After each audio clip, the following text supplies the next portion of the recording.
अन्यावताराणि करेष्वनिरीक्षितन्ते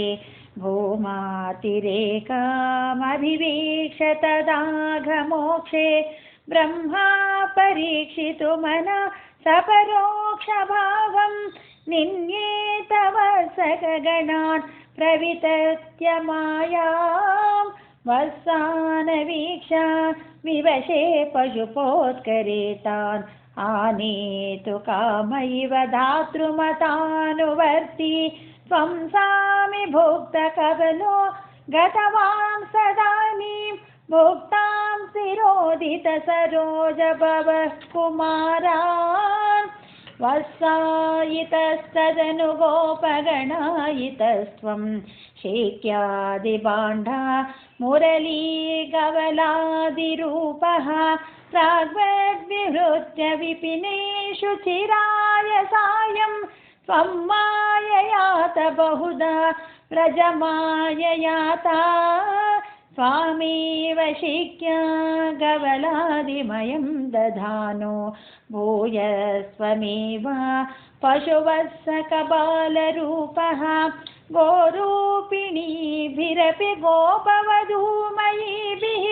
आसादितोऽसि जननी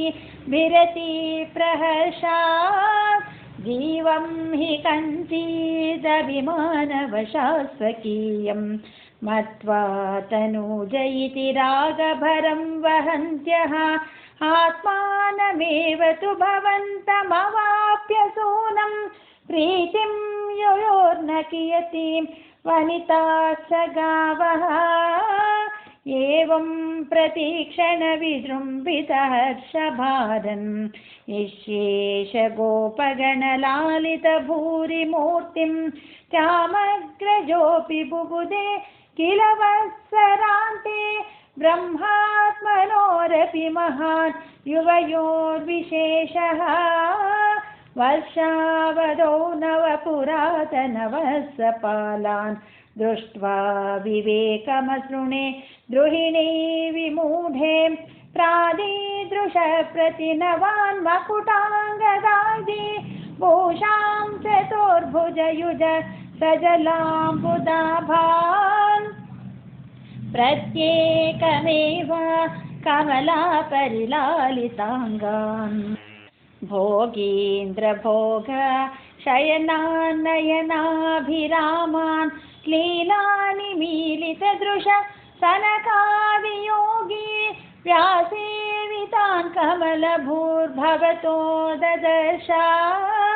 नारायणाकृतिमसङ्ख्यतमां निरीक्ष्य सर्वत्र सेवकमपि स्वमवेक्ष्य दाता मायानिमग्नहृदयो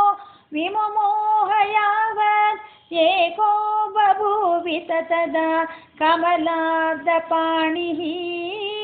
नश्यन्मदे तदनु विश्वपतिं मुहुस्वां नत्वा जनूतवति धातरि धामयाते पोतैः समं प्रमुदितैः प्रवशिन्निकेतं वातालयाधिपविभो परिपाहि रोगात् अन्यावताराणि करेष्वनिरीक्षितन्ते